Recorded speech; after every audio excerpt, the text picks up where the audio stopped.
आज बहुत दुख के साथ कहना पड़ रहा है कि सोनम वांगचुक जो जनता मंतर पर जो है कि अनशन पर बैठे थे, आज इनकी मृत्यु हो गई।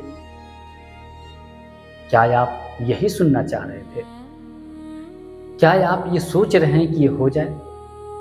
मरने के बाद दुनिया जो है ना, हर व्यक्ति का जो है ना प्रशंसा और अच्छे कहने लगते हैं, लेकिन जीते जी कोई उसको साथ देने वाले नहीं होते। वही सोनम वांगचुक जिनके नाम पर 3 इडियट पिक्चर बना हुआ है, जिसमें आमिर खान रोल निभाते हैं।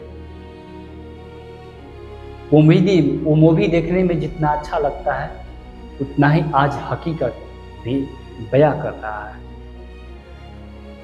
एक व्यक्ति जो अपने देश के लिए इतना सब चीज किए हुए है, वो व्यक्ति आज अनशन पर बैठा हुआ है, लेकिन सरकार के इससे कोई फर्क नहीं पड़ता है। 1924 ईस्वी में महात्मा गांधी सत्य और अहिंसा को लेकर जो है कि अनशन पर बैठे थे।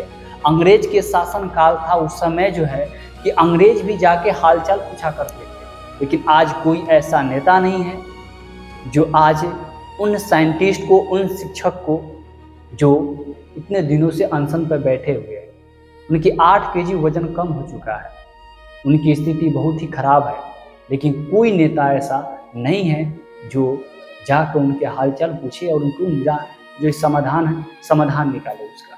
लेकिन ऐसा नहीं होगा, क्योंकि हमारे देश के नेता जानते हैं कि हमें सत्ता में रहना है तो हिंदू मुस्लिम यानी धर्म के आपस में लड़ाएंगे और हम चुनाव को हमेशा जीतेंगे, क्योंकि उनका मकसद यही है। और यही हाल रहा, आज हमारे देश की ऐसी स्थिति हो गया है और आगे आने वाला में होगा कि आप सोच भी नहीं सकते हैं। सच में हमारा देश बदल रहा है, सोच में पड़ता है। कभी ये उम्मीद नहीं था कि हमारे देश के नेता भी ऐसे करेंगे। इससे तो अच्छा हमारे अंग्रेज थे। मालूम है आपको, महात्मा गांधी के अनशन से जो है ना अंग्रेज जो है ना पूरा डोल गया था, लेकिन हमारे सरकार नहीं डोलती। लेकिन एक बात उस समय था, महात्मा गांधी के साथ देने वाले लोग बहुत ही लोग थे जो उनके साथ खड़े एक मिलाकर चलते थे। लेकिन आज सोनम वांगचुक को सिर्फ वीडियो बनाकर व्यू लेंगे, लेकिन कोई सपोर्ट नहीं कर सकता है।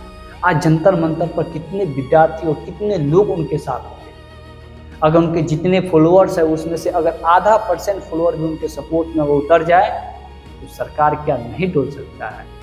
सरकार डोल सकती है, लेकिन नहीं। कुछ लोग कहेंगे कि राजनीति कर रहा है, कुछ लोग कहेंगे,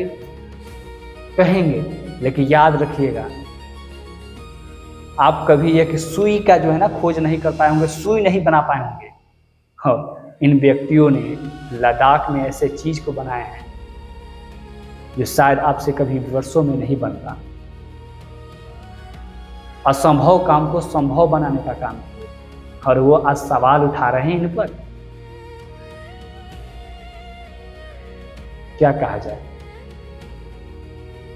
कहते हैं ना दोस्त कि जिंदगी में अगर हैं तो कद्र करना सीखो, मर जाने के बाद तो सभी कोई अच्छे ही लगने लगते हैं। ये अपने लिए नहीं मर रहे हैं, ये उन लाखों विद्यार्थियों के लिए मर रहे हैं, उन लाखों परिवारों के लिए मर रहे हैं, उन लाखों परिवारों को जो भविष्य बच्चे के बर्बाद हो रहे हैं, उनके लिए वो अनशन पर बैठे हैं। उनकी क्या चीज की कमी है? क्या चीज की कमी है उन्हें? क्यों वो अनशन पर बैठेंगे? क्या नाम का कमी है, शोहरत का कमी है, पैसा की कमी है, रुतबा का कमी है? किसी भी एंगल से कमी नहीं है उनके पास, लेकिन वो आपके बच्चे के लिए बैठ रहे हैं। उन बच्चे के लिए बैठ रहे हैं जो बच्चे आज नीट एग्जाम में 20 बच्चे ने अपने प्राण को गंवा दिया। 2 से 3 लाख बच्चे के आसपास भी एग्जाम देने नहीं गए।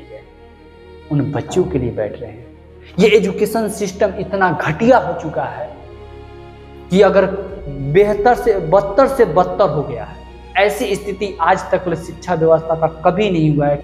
और जब आप सरकार से सवाल पूछे तो कहेंगे लोग ये बीजेपी विरोधी है, ये कांग्रेस सपोर्टर है, ये देश विरोधी है।